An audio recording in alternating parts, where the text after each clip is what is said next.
费哈，save 他 some 呢 to make some money to pay through school.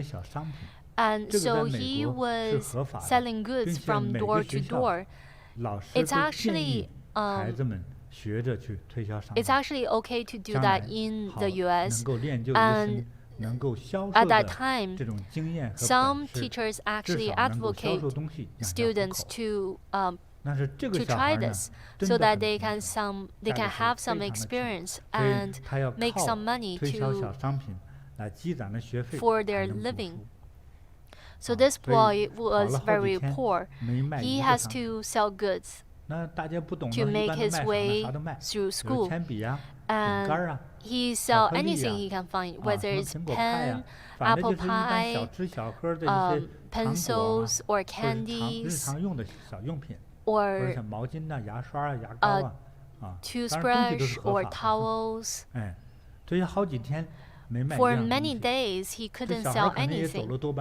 And one day, he probably walked a long distance and he was very hungry. He finally knocked on a door, and finally this family opened their door. Many people didn't open doors, and if they don't, he can just walk away. So in this house, it's a very beautiful young lady who opened the door. So this is a young boy, and when he saw this beautiful lady, he was nervous. The young lady asked him, what does he need? He was very hungry, but he was nervous, and he was shy. He was introverted, so he just asked for a glass of water. And the young lady actually brought out a glass of milk, and the boy drank some milk. And usually, when people give you something, you have to pay them, right? So after he drank the milk, he asked the lady, how much do I owe you? The young lady said, you don't owe me anything. My mother has told me to have kindness. And she asked him if he wants to drink more. The boy said that, I'm full. It's just this incident that the boy remembered all his life long. He was very touched. I think he probably walked away with tears, although he didn't sell anything, but he drank a glass of milk and he's not hungry anymore. And the young lady's answer was very touching. Many years ago, many years later, maybe decades later, the young lady who gave a glass of milk for free has become a young woman. And one day she wasn't very comfortable, so she went to the hospital. And the local doctors said that she is very sick and they couldn't help her, and directed her to a specialist in a big city. So the woman went to the big city to find a specialist. And in this bigger hospital, they gathered a group of specialists to consult her case. And during the consultation, the doctors was told the patient's name and where she came from. And there was one doctor that was shocked. This doctor ran out of the meeting room and went into the patient's room. And he saw that this woman is the lady who gave him a glass of milk. And that's the karma. And when the doctor saw this patient, he was very emotional. And so this boy is a young child who asked for a glass of milk. So at this time, this doctor is a very good doctor.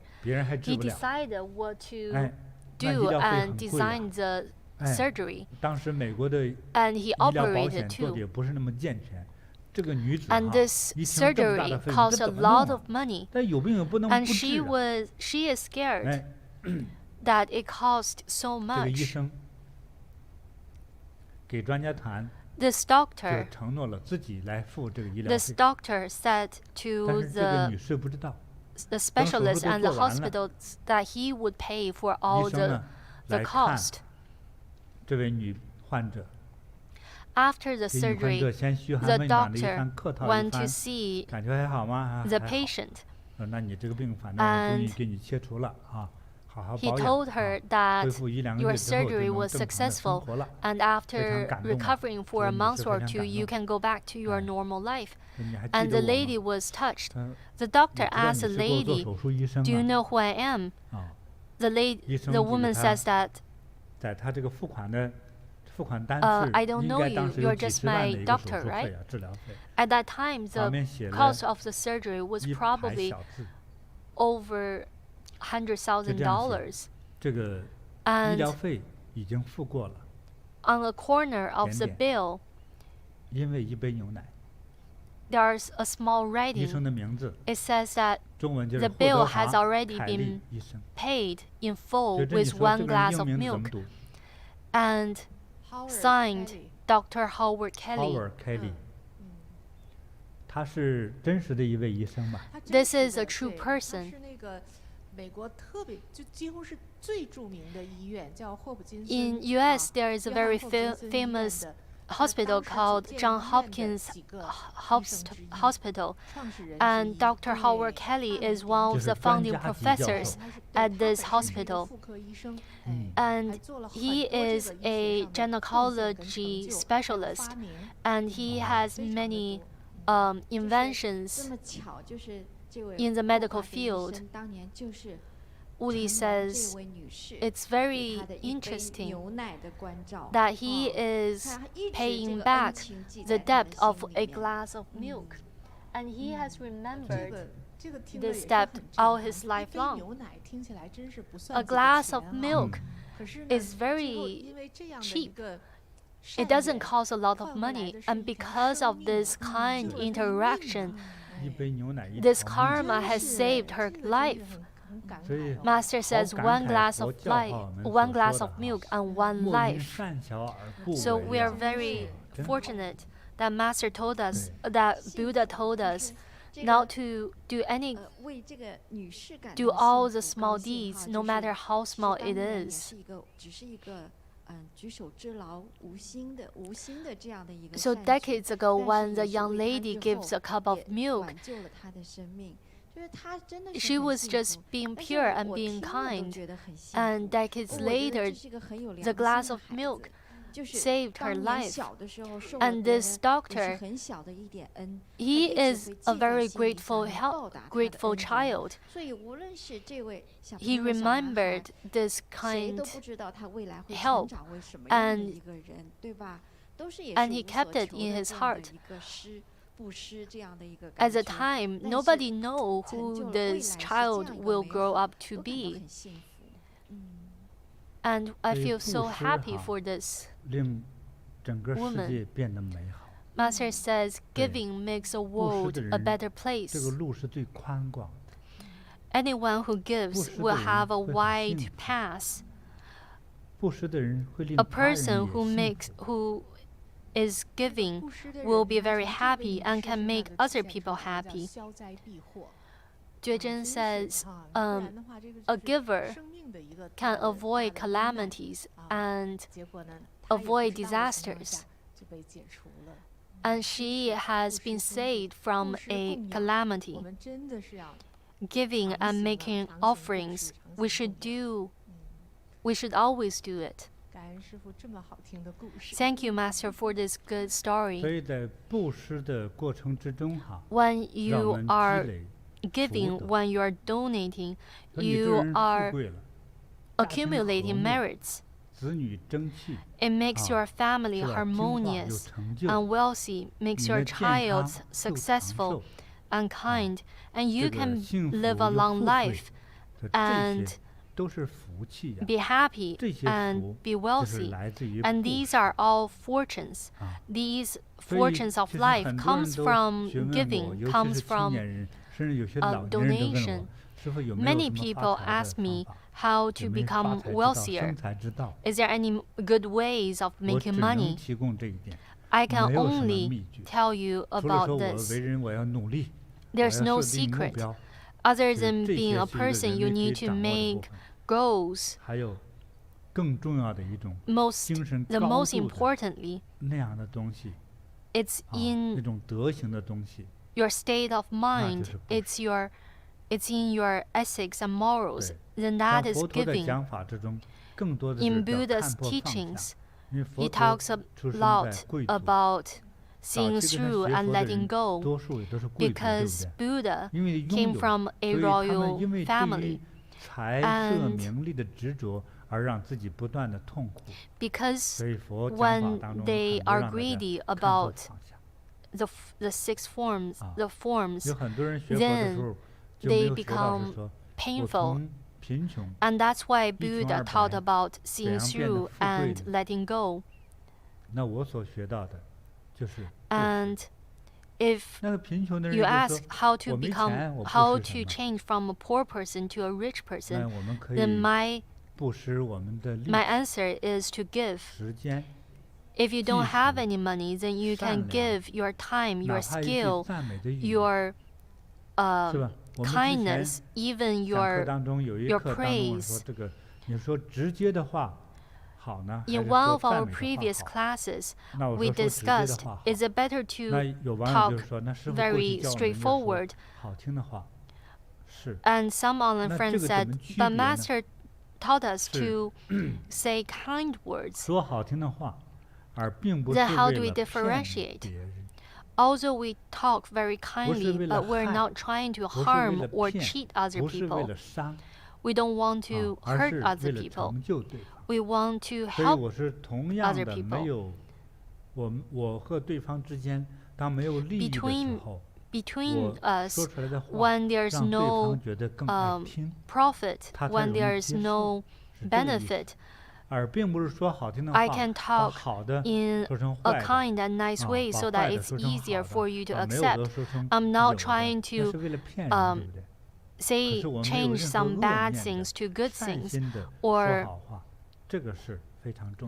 I'm just trying to be kind without any harmful intent. So to accumulate merit, we should start from giving anything we have. For example, giving our time. Say that if you know how to do physics, then you can help other people with learning physics. If you know how to fix something, then you can help others to fix. That is all giving. What if when you have money but don't have a lot of time, then you can give money. And for example, from the example of the poor child, although he is a poor child, he gives money. When you hear the story, you might say that, okay, I want to find some monk and give some money. Maybe I will run into 50 arhats. Maybe they can give me some money or a silver ring. If you try to do this, then you are trying to give yourself an obstacle. In the first story, when we talked about Magayayana's younger brother, his brother only looked at the wealth of this life. He is making an investment and he wants to make a profit right away. It's like the interest in a bank. When you save some money, you immediately want to see the interest. But more importantly, when you can live healthily, then that is a bigger benefit. Some people, when they are sick, they might die right away, or they might lay in bed for many years before they die. And what is profit? Health is profit. And your child being successful is benefit, is a profit. And being able to reincarnate into the heaven, that is a profit. Some accountants who are very good at calculating, they might be doing merits as making an investment. If you are calculating such investments, then you probably won't have any merits. If you only want wealth and nothing else, are you happy? If there's no cultivation, and you just want wealth, you just want some money, then maybe you will be painful every day. Many people are like this. They will be arguing everything every day. So that's why we want to accumulate the merit and cultivate wisdom. Only when you have wealth and when you can enjoy this wealth, then that is truly fortunate. If you have a lot of money but you are always fighting in your family and destroys your family, then that is not fortune. That is wasting your family away. That money is like a golden bomb that destroys your family. So what is truly benefit? The true benefit is true fortune. And that's why we talk about dual cultivation of merit and wisdom. In Taoism, it talks about the dual cultivation of Xing and Ming. But in Buddhism, we talk about a dual cultivation of merit and wisdom. And this wisdom is not intelligence. It's not about earning from $20,000 to making $50,000. But in Buddhism, wisdom is greater. It is looking at a larger plane, larger space and time, that your next 10 generations are all fortunate. And this is the truth. Even though you might say that I cannot see the future, so it's all a lie. This is not a lie. When we were young, when we talked about, I was born in the 1960s, in the 1980s, when people are talking about, they say that after the 2000s, I'm going to make a lot of money. And everyone would say that that's too far away, you won't be able to make it. But for people who actually did it and took action, they would have made a lot of money. If you don't have a lot of merits, you probably won't have such a long view and long hope. If you are very nearsighted, short-sighted, nobody wants to become wealthy today and die the next month, right? It sounds very misfortunate, but that's what many people are doing. They just want to get wealthy. If you gain the wealth that you shouldn't, would you be able to enjoy it? You might suffer from it. Your family might be destroyed from it, and you might lose all the love from it. Is that happiness?